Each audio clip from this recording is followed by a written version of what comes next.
1.5 বছরের প্রেম, বিয়ের স্বপ্ন আর পকেটে নগদ টাকা সব নিয়ে ঢাকা থেকে বরিশাল ছুটে এসেছিলেন যুবক আলামিন। কিন্তু তিনি জানতেন না তার জন্য অপেক্ষা করছে এক প্রতারণার জাল। বিয়ের শপিং করে এবং পার্লারে যাওয়ার কথা বলে প্রেমিকের কাছ থেকে নগদ টাকা হাতিয়ে নিজের স্বামীকে নিয়ে পালিয়েছেন মাহিয়া ইসলাম মাহি নামে এক তরুণী।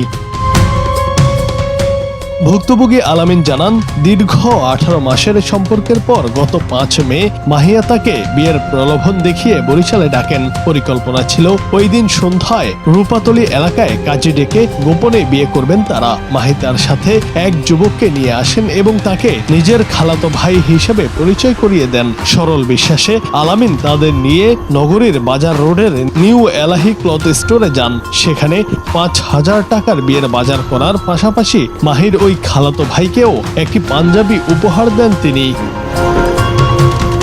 কেনাকাটা শেষে মাহি জানান, বিয়ের কনে সাজতে তাকে বিউটি পার্লারে যেতে হবে। পার্লারের খরচ এবং কাবিনের আনুষঙ্গিক কাজের কথা বলে আলামিনের কাছ থেকে নগদ 20,000 টাকা বুঝে নেন তিনি। ওই তরুণী মোট 70,000 টাকা হাতিয়েছেন বলে অভিযোগ উঠেছে। এরপর তথাকথিত সেই ভাইকে নিয়ে পার্লারের কথা বলে বের হয়েই নিজের মোবাইল ফোন বন্ধ করে দেন মাহি। দীর্ঘক্ষণ অপেক্ষার পর আলামিন জানতে পারেন, যাকে খালাতো ভাই পরিচয় দেওয়া হয়েছে তিনি আসলে মাহির স্বামী এবং 3 মাস আগে তাদের বিয়ে হয়েছে।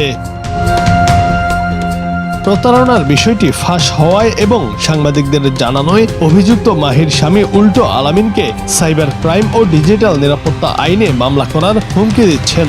আলামিন বলেন, 1.5 বছরে আমি তাকে যেই পরিমাণ টাকা দিয়েছি তার সব প্রমাণ আমার কাছে আছে।